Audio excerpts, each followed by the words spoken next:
Cuando pensamos en adicciones, usualmente nos imaginamos a un sujeto de dudosa procedencia consumiendo alguna sustancia ilícita en un callejón oscuro de la ciudad. Pero en realidad, las adicciones más frecuentes hoy en día parecen haber cambiado en los últimos años. Por eso hoy nos detendremos a investigar una de las industrias más lucrativas de nuestros tiempos y sobre todo a descubrir qué tanto nos afecta. Antes de continuar, no olvides suscribirte y activar las notificaciones para no perderte ninguno de nuestros videos. Ahora sí, continuamos.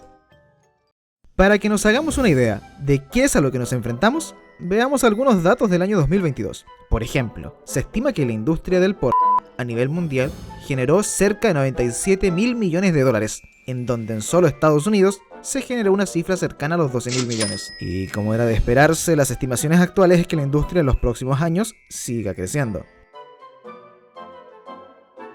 Por otro lado, algunas estimaciones mencionan que es posible que un 12% de todas las páginas web existentes en internet sean solamente porno. Piénsalo detenidamente. De todo el conocimiento humano subido a la web, un 12% es porno. Todas las áreas del conocimiento distinto que se suben desde información de redes sociales, noticias, conocimientos en medicina, física, química, biología, sociología y una larga lista de etcéteras, todos los campos de información palidecen ante la gran cantidad de páginas de entretenimiento para adultos que abundan en la web. Otras investigaciones son más conservadoras, señalando que solo representa un 4%, pero también existen estimaciones del 30%. En realidad es un dato difícil de saber con precisión, debido a la gran cantidad de información que se debe analizar para hacer estas estimaciones. Pero en general, todos coinciden en que el porcentaje es abrumador, y lo es más la cantidad de búsquedas relacionadas a la temática, representando un 13% de las búsquedas web hechas en el ordenador y el 20% de las búsquedas en el celular entre los años 2005 y 2010. Y esto no es ni por asomo lo más impactante que oculta la industria. No es misterio para nadie que en reiteradas oportunidades han sido acusadas por promover la explotación sexual infantil o realizar directa o indirectamente tráfico de personas. Uno de los casos más terribles y mejor documentado fue el de Rose Kalemba, a la edad de 14 años, lamentablemente. En 2009, ella cuenta que fue amenazada con un cuchillo y abusada durante 12 horas por 2 sujetos. Lamentablemente el incidente fue grabado por un tercero y subido a distintos sitios web.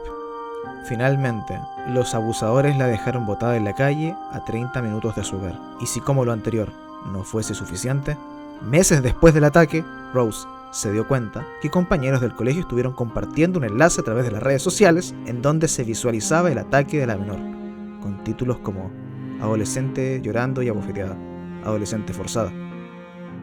Uno de los videos tenía más de 400.000 visitas en Pornhub, y pese que ella, durante 6 meses, envió un correo rogando y suplicando para que bajaran el contenido, no recibió ninguna respuesta. Al año siguiente, probó una estrategia distinta. Envió un correo presentándose como un abogado y advirtiendo que les demandaría por mantener el video activo en sus redes. No pasaron ni 48 horas y el video fue dado de baja. Pese a esto, uno de los argumentos y la creencia popular es que estos son casos aislados y que claramente esto ha cambiado con los años, pero la realidad no hace más que refutar estas ideas. Sin ir más lejos, el año 2020, en Florida, se denunció la desaparición de una menor de edad durante un año. La madre logró tener noticias de ella cuando en imágenes de sitios web como Modelhub, Pornhub y Snapchat se publicaron más de 50 videos de la menor teniendo sexo con un sujeto de 30 años. Finalmente, la niña pudo volver a su hogar, y el sujeto quedó en prisión por cargos de agresión lasciva en contra de la menor, lo cual implica incitar, forzar o prostituir a una menor de edad. La pregunta es, ¿cómo sitios tan grandes como el ya mencionado Pornhub permite que este tipo de videos circule por su portal?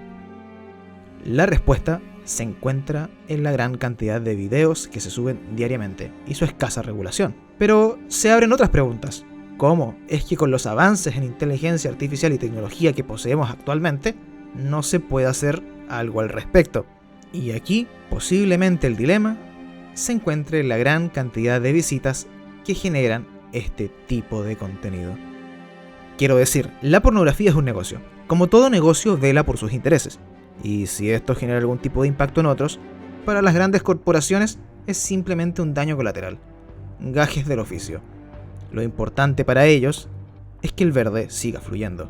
Las visitas finalmente se van a traducir en ingresos. Si no, simplemente revisemos los comentarios de la propia Pornhub, cuando la cadena de noticias BBC le consultó al gigante de la industria por qué permiten en sus sitios títulos como los vividos en el caso del abuso de Rose Kalemba, tales como extremo abuso de adolescente, adolescente forzada, adolescente embriagada y dormida.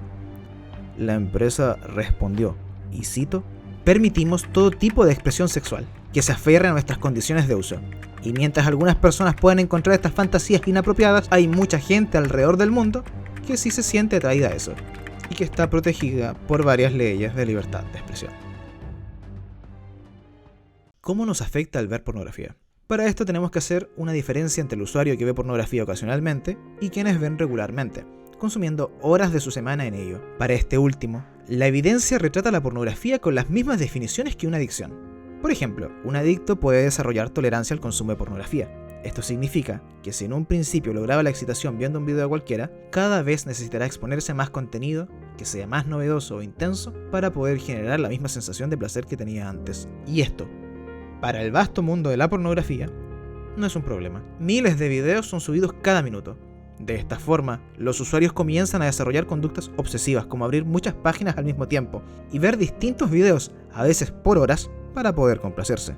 O en otros casos, descargar y almacenar cientos de videos que escasamente el adicto revisará. Pero quizás lo más controversial haya sido una investigación publicada en 2014, en donde señalan que el aumento de consumo de pornografía a la semana se ha asociado con la disminución de materia gris en el cerebro, específicamente en el volumen del cuerpo estriado. Pero, ¿qué significa esto? De forma muy resumida, el cuerpo estriado es conocido por su papel en el sistema de recompensas del cerebro, y por ende la liberación de dopamina.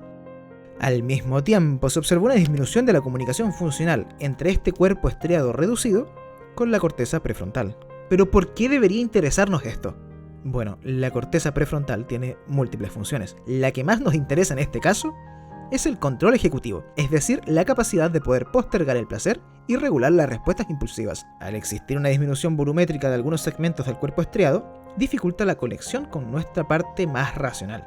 Y esto da luz verde a la aparición de conductas compulsivas e impulsivas, lo cual es común en las adicciones. Por eso pueden aparecer comportamientos potencialmente dañinos. Por ejemplo, que el adicto al porno consumirá más horas porque no puede controlar la búsqueda de satisfacción. Por eso quizás se vaya a jalar el ganso en el trabajo o dejará de lado otras actividades por pelarse la banana. Entonces, ¿por qué hay gente que cree que ver pornografía a este punto es bueno? Una de las hipótesis más interesantes fue planteada en la investigación más grande de la fecha, llamada Pornografía y Satisfacción. Los autores de esta investigación plantean que la percepción de que la pornografía no es dañina, sino que beneficiosa, se debe principalmente porque la gente prioriza observar las recompensas inmediatas que obtienen al ver porno. Entre esto puede ser que la persona crea que obtiene mayores habilidades sexuales o mayor placer, cayendo en autojustificaciones producto de la disonancia cognitiva que les ocurre al ver información que contradiga su forma de pensar. Es decir, es usual que los usuarios recurrentes crean que los impactos negativos en ellos son menores o inexistentes y probablemente presten menos atención a estos impactos negativos. Además, este estudio concluyó, para el caso de sus 50.000 participantes, que para los hombres que presentaban un consumo de pornografía habitual, a diferencia de las mujeres, sentían menor satisfacción en sus relaciones interpersonales y menor satisfacción sexual con sus parejas. ¿Y tú, conocías estas controversias? Como siempre, si el video te ha gustado, recuerda dejar el like y comentar si hay algún tema en particular que te interese que investigue. Nos vemos en el próximo video. Hey, what's up, Facebook family? How you doing? It's me, Terry Crews again. I just want to address some things real quick, man. The subject is dirty little secret. And, for years, my dirty little secret was that I was addicted to pornography for years. Now, most of you who are on Facebook are using the internet. And it's kind of crazy because this thing has become a problem. I think it's a worldwide problem. But pornography, it really messed up my life in a lot of ways. And, the thing is, it became a thing where I didn't tell anybody. I didn't tell anybody. It was a thing that it was my secret. Nobody knew. And that allowed